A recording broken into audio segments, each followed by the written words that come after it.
If you're a fan of Jeanette Walls' The Glass Castle or any of the works of Oliver Sacks, I have a book you're going to love. It's called Good Morning Monster by Catherine Gildiner.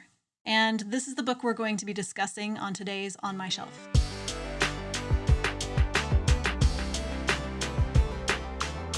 Good Morning Monster is not really a memoir.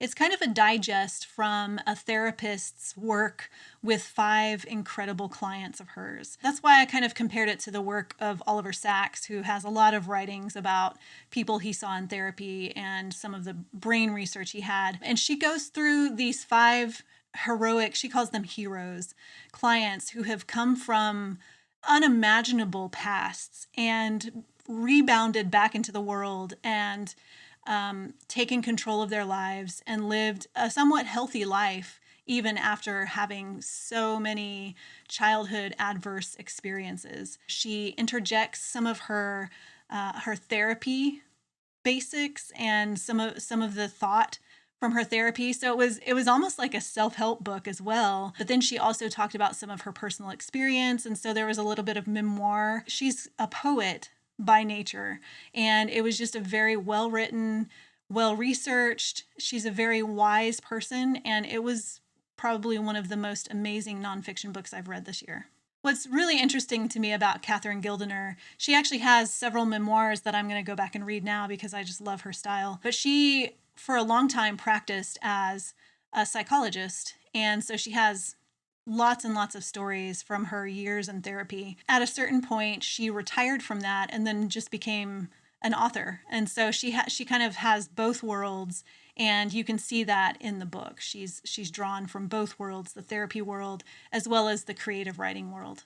One of the things that I really loved about this book is she was always so hopeful in the cases that she presented to her readers. Some of these people came into her very damaged and with a lot of psychological issues, and she never once said, I'm not going to be able to treat this person. She saw it as a challenge, and she communicated that through her pages. And I think what that does for the reader is it doesn't minimize our problems. I know that I myself saw a lot of myself in some of these characters who had been abandoned by parents or things like that. But I think what it does for readers is it helps us know that we can keep on and that we can be healthy individuals in spite of our past. That was one of the things that I loved most about it, was that it just felt like a very hopeful, even though it was getting into the depths of human depravity and some of the things that these people dealt with as children, and some of the situations they came from are just unimaginable. But it never once let go of that hope, and you can tell from Gildiner's words that she is herself a very hopeful person. From a craft perspective, Gildiner's book was really solid as far as just the writing. I mentioned before, she has a poet's heart, and that's always one of the things that I look for in books.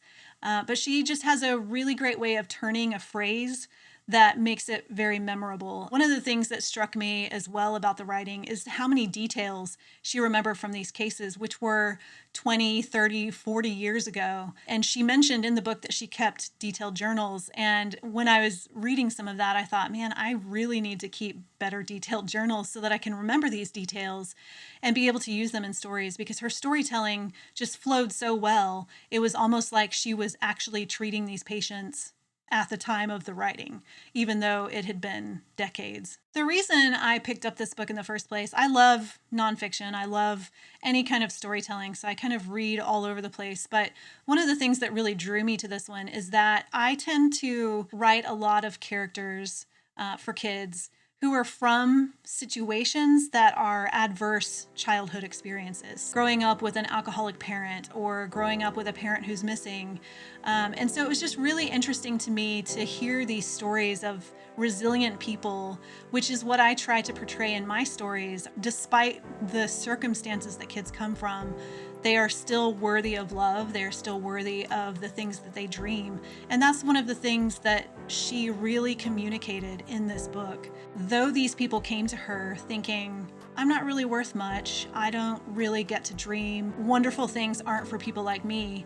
Through therapy, they were able to recognize that their childhood experiences were not normal experiences or were not healthy experiences. And so it wasn't necessarily a research book for me, but it was kind of something that reiterated the importance of showing young people that they can overcome their circumstances. That's it for this week's On My Shelf. If you are interested in hearing an author's perspective on books, movies, TV shows, sometimes probably music, subscribe to my channel, and I will see you on next week's On My Shelf.